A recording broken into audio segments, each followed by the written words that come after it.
Hey, howdy, friends. It's Steve DePoe here with the Rose Realty team with this week's real estate vlog for North Texas. Today, so the last 3 weeks last 2 weeks we talked about preparing to buy a house and preparing to sell a house. Now, this is like point two or point B on getting your house ready to sell is, should I do home repairs before I list my house? Tough question. So it's kind of hard to say, simply because we offer what we feel is the best advice to our home sellers. Okay, and they don't always listen, which is fine. Hey, it's their prerogative, right? But then the funny thing is, when they do listen, they say, well, I should have listened to my agent. We'll get to that in a second. So there's pros and cons for each. The pro is that your house is ready, it's in immaculate shape, it's perfect. The con is, well, it may take longer to list your house, and it also may cost you some money. Okay. FYI, I do have a service where we'll take over those repairs for you. We'll get you estimates, and we'll basically project manage the repairs. And that will allow you, if you have that next destination to go to, that will allow you to move on. And then we'll handle the project management repairs. Like I said, we'll get you estimates. We'll let you you'll choose, the painter or the roofer or whoever. Okay, that's not our decision. And then you'll pay them directly. And we have a minor charge. We can get to that at another time. So curb appeal. So buyers are always going to form their first impressions when they pull up to the house. Okay. Oftentimes, frankly, when I show up to a house with buyers, I say, well, what's your first impressions? Okay. Oh, the lawn needs this, the bushes are in great shape. I see some peeling, on the fascia of the house, the facade of the house, whatever. If it's well maintained, then that's a signal to a potential buyer that if the outside, if the shell, if the yard, if the curb appeal is immaculate and outstanding, then the rest of the house must be in good shape too. Doesn't always work that way, as we well know, but first impressions are very, very important. So curb appeal: is your lawn maintained? Are the shrubs maintained? Is the house painted? Excuse me, is the trim, painted or peeling? What does the roof look like? Etc. And so these are all important things for the curb appeal when people pull up to the front of your house. Whether the front is in good shape or not can make the buying decision by the buyer easier. Okay, that's one less thing I have to do. I have allergies. I don't like to work outside. Planting a new lawn and planting new bushes and doing maintenance on the steps leading up to the front door, painting the front door, all those kinds of things, can be troublesome, to a potential owner or potential buyer of the house. And so we want those things to be well maintained and in good condition. Hey, before we keep on going here, again, big favor, subscribe to our YouTube channel. That's youtube.com/@moving to Dallas, Texas. What'll happen is you will get first notifications on when we have new content available, such as these vlogs, or we also post videos of houses that we're listing. And so you'll be first notified when those things happen, and so you'll be sort of, I like to call it, first on your block, to know when there's updates and there's new content, etc. It also, hey, frankly, perfectly honest, it does us a favor in that once we get more and more viewers and more subscribers, it kind of moves us up the food chain a little bit, and we're then become like a premier sort of YouTube channel, so that our videos and our vlogs and all that stuff will be front and center to YouTube users. So hey, we thank you for doing that, and we really appreciate it. Really appreciate you. Okay, so getting on, have to fix major problems like a leaky roof, cracked foundation, plumbing issues, should be addressed up front. You know, we have a gal, Mary, who works for us, who comes from California, and she said what their policy or their procedure in California is that when you decide to list your house, you as the seller go out and get a home inspection. Okay. Now you get that home inspection and you get the list of things that have to be fixed. Let's say the hot water heater and the roof. And then you take that off the price of the house. Okay. So let's say you're talking about, let's just round up and say you're talking about $1 million house, and you've got a $50,000 roof, and then you have a $10,000 water heater. Well, that's 50 and 10 is 60,000. So you take $60,000 off the list price. You tell them up front, hey, we're going from $1 million to, what would that be, $960,000. Okay, because you took $940,000, because you took that price off the house to begin with. So then there's no negotiations needed. It's, hey, we're doing this. Here you go. We got the estimates. There you go. Do you want the house or not? So that's interesting in that it's unfortunately an added expense to the seller. Okay. And then the seller also then has to disclose those things that are wrong with the house. The roof leaks, the hot water heater, leaks, something like that. But then at the same time, the potential buyer is going to know, you're going to know that you're going to have to disclose that to the buyer. And then either you're going to have to fix it or you're going to have to take that off the price of the house. Okay. But the fact is that because you know it, you're going to have to disclose it. So it's something to consider, because we could then get to closings a lot quicker, because we've already given an allowance for the roof and the hot water heater and whatever. At the same time, if you don't disclose anything else, because there's nothing else wrong with the house, then the potential buyer coming in is going to say, well, I don't necessarily have to do a home inspection, but I would always recommend it, because the seller rather came forward and said, here's these things that we noticed that were repaired, and we're compensating you for them. So it's something to consider. It's an interesting process. It's an interesting twist, if you will, in the home buying and selling process. And may not be the worst thing in the world. And so that's something that we'll talk to you about at the listing presentation, but something to kind of think about. As you walk through your house, are there obvious issues that should be kind of repaired and addressed? So are there broken or old or dated light fixtures? Are there stained carpets? You spilled wine there, the dog had an accident, that kind of thing. Are there holes in the wall from pictures, or maybe you moved, a sconce and moved it someplace else, and now you have to do a patch job there. These are things that if you do the minor things and the minor repairs, like little chips and little lights that don't light, and because the bulb, I can't tell you how many times I've gone to a home inspection with a buyer, and it said, well, this light doesn't, the light in the hallway doesn't light. Well, and that leads to a bunch of questions. Is there a wiring issue, or is the bulb dead? And so then I have to write that up. I have to ask for that to be checked.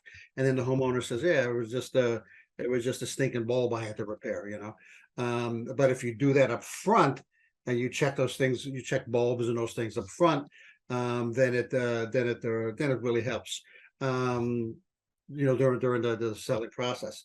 If you're short on time, okay, if you're like, hey, look, we got this house, we built a new house, we've got to move in, I can't be paying 2 mortgages, you might consider selling your house as is. But you have to remember then that that you're going to sell your house for less than you thought. Now, here's the question. So I just gave you the example of the $1 million house that needed a new roof and a new hot water heater, and we subtracted $60,000 off the list price of the house. Typically, what will happen is buyers will severely overestimate those things.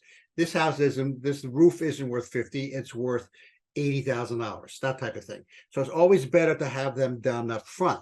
However, like I said, if you're in a kind of a time crunch, right, and you got to sell your house as is, we'll disclose those things up front, and we'll say, hey, we're not compensating, but we're amending the price of the house to be X, Y, and Z instead of what we wanted, because we know we need a new roof and a new hot water heater. Okay. So don't do the repairs, don't do the fixes. Just we'll adjust the price of the house for those repairs that have to be done, and then you can move on. At the same time, like I mentioned at the opening, if you have to get into that new house, okay, because you just closed on it and you want to get school time and the kids got to get into school and all that kind of stuff, hey, we can project manage those repairs for you. If your time constraint is getting to where you want to go and not necessarily, the funding and the money, okay, because you will have to pay, unfortunately, 2 mortgages then at that time, one of them probably at a lower rate, and then you got your new one. So anyway, think about the as is kind of situation. Some buyers out there, on the other hand, are looking for fixer-uppers. Not necessarily, they could be looking at them to flip, or they can just be handy people. I mean, I know the first house that I bought, I'm a kind of a handy guy. I'm a mechanical engineer. And so the first house that I bought was in really good shape, but there were a lot of things to it that we wanted done, and we just took that into consideration, made a little bit lower offer, was accepted. And then when we moved in, I just started doing home repairs. Okay. As a matter of fact, the second house we bought, I've ever bought, both of these in New Jersey, same thing. Now, the second house was a much larger house, and there was health concerns on the seller side. And so there was some disrepair kind of stuff. But at the same time, what I did is I said, hey, I can paint that wall. I can put in that banister. I can put in a new window here, that kind of thing.